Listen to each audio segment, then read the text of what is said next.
Everyone, Wendy Owens here from Keep in Touch Studio, and I'm sure your feet are probably dying to see me right now with all the social distancing that we've been practicing so diligently right now. So I thought we could do a patio pedicure today. So you're going to need a couple of things to get started, and you're going to have to soak your feet for about 5 minutes in some warm sudsy water, and then you want to collect a couple of things. You want a pair of clippers. These ones are kind of the standard ones most people have at home. I prefer the ones that have a little bit more of a flatter tip as opposed to the curved ones, so you can grab those. These are the nail files that I use at Keep in Touch Studio, the diamond files. This, a lot of you have this one at home. This is the retail one that you carry around in your purse. And then the Footlogic's foot file is the other one that I have as well. It has a smooth side on one side and then the bumpy side on the other. So you'll want to grab a foot paddle as well. If you have the wooden foot paddle, that's okay too. You can grab that as well. Then you will need some nail oil and your foot foam from Footlogic's as well. So grab those things, press pause, and then come back and we'll do this all together. Hey everybody, so we're back and you have all the items that you need now to start your home pedicure with me. So as you can see, my nails are kind of jaggedy. I got a lot of buildup underneath my second toe here because it's longer, so it butts up against things. They're not too long, but they do need a little bit of TLC. So I don't usually use my cutters just because I prefer to file, but I just want to be able to show you how to use them. Biggest thing is that you want to start at the corner and work your way across to the other corner. You never want to start in the middle. And that way you're not causing any stress on the nail. So you just kind of lift, get the edge underneath a little bit and do a little snip, and then get your edge underneath and do a little snip as you move your way across to the other side, like so. So that kind of gets the major part off, and then you go with your file, and then you can file any roughness away. With these kind of files, because they are the diamond cell, they allow you to go in both directions. If you're using an emery board, it's better to just kind of go in one direction. That way there's less chance of fraying at the nail. So you just want to kind of get it in there a little bit. I'm trying to do this so you can see, then I have to see too. And once you get that all smoothed out, you can kind of see that there's a better, straighter, less jaggedy edge there to be done. If you have any buildup on the sides, take your file and just file right along the side of the skin, and that will get rid of any roughness that you may have just in the tip like there. And then you can do the same thing on the other side.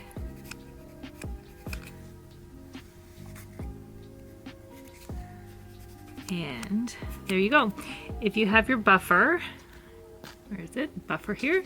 That's when you can just kind of smooth a little bit of the edge if you need to, if it's a little bit dried out, especially if you've had polish on.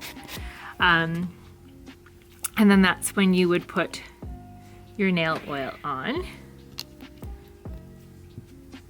And you just massage that into the nail, so that gives the hydration back to not only the nail but also into the cuticle, and if you have any dryness along the sides, that will take care of that. So you go ahead and you continue with all the nails. With this one, of course, I'm going to be doing a lot of filing at the very tip of my actual skin because of the fact that I have a buildup there. It's like a callus, and it's my toe's way of protecting itself against all the abuse that it takes when I'm doing my Zumba dancing and walking with the dog and just basically daytime walking around on my feet. So you go in there just like so,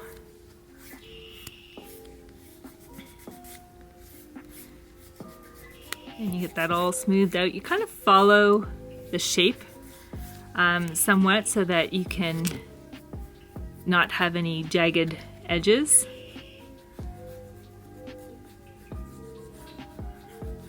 And then you keep going for all of your toes as you need to smooth them down. You don't need to take them down all the way to nothing. In fact, that's not exactly healthy for the nail.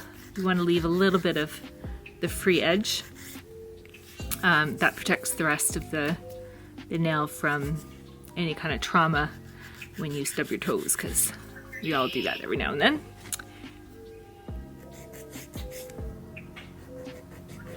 These ones tend to grow up on the sides, I find, on me, so I have to be careful on those corners. They tend to get a lot longer than the mid part of it.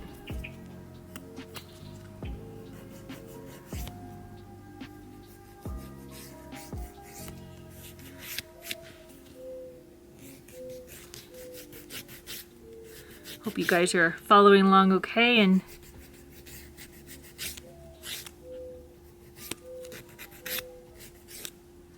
there we have it. So just kind of get rid of any of the extra dust. I have a little paper towel here, so that's good for cleaning up the corners and such. And then you take your oil. You don't need very much, you just kind of drizzle it across and massage it in.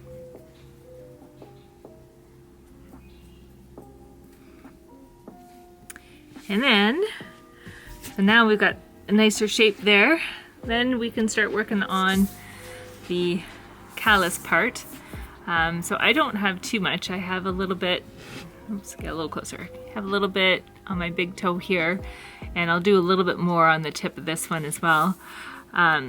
But I don't have too much. I have a little bit in the heels. If you can see, there's a little bit of lines here. It's more just dry than cracking. So that's when you take your foot paddle here. So this one you want to start with the bumpy side. That's your rough side, and then you can move to the smooth side afterwards.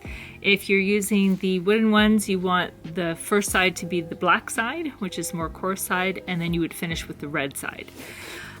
So you just go ahead and you file, ideally in the direction of where your lines are.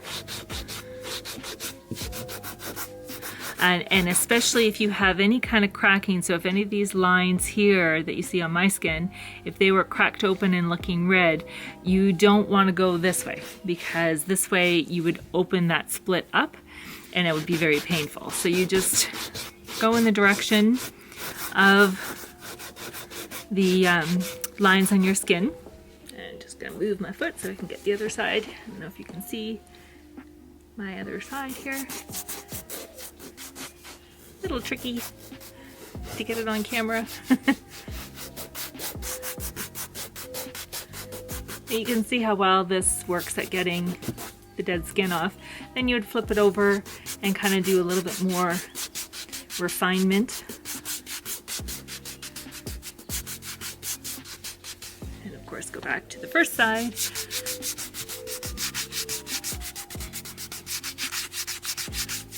And that gets it nice and smooth. You can give yourself a little wipe with your hands, and you can feel if there's any roughness anywhere where you need to do a little bit more.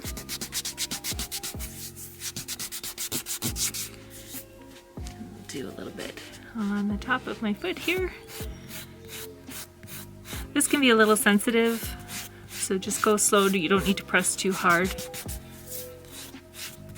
And because I don't have very much, I don't want to do too much on there. Callus is a way of your skin protecting itself from all the trauma that it's taking. So when you're walking or working out or going running, if you have a lot of callus in those places, you want to be careful how much you take off, because it's there for a reason. We'll do this little guy again a little bit more. My callus up here is quite thick, so it's very similar to the one on my big toe, so it can handle this big file on it.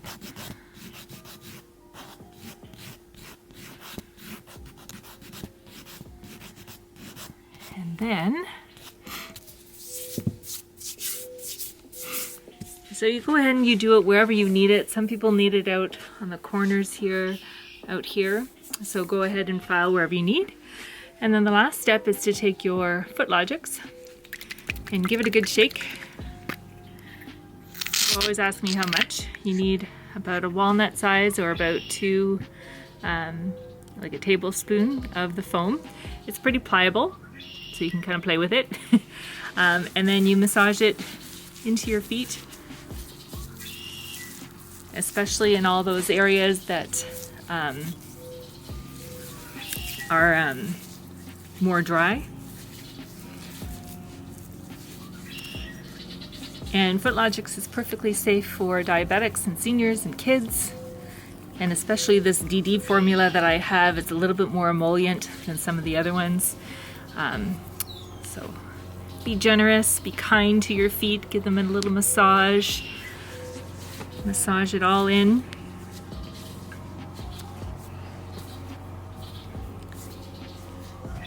And there you have it.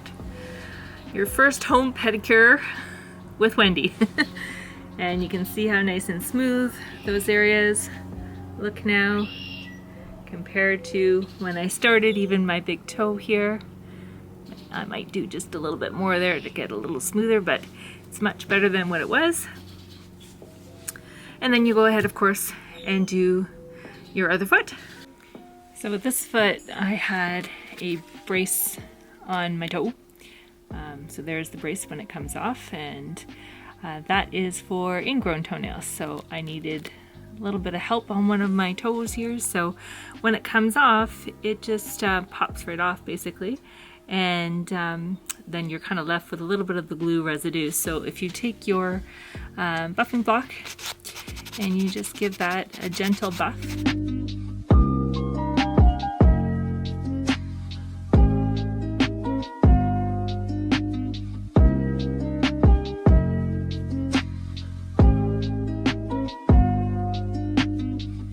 Go back to your trimming. So we start on one side, like I said, and you do short little snips all the way across.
So thanks for joining me for our first patio pedicure. If you have any questions, feel free to get in touch with me at Keep in Touch Studio. Otherwise, have a great week, and I'll see you again soon. Keep in touch.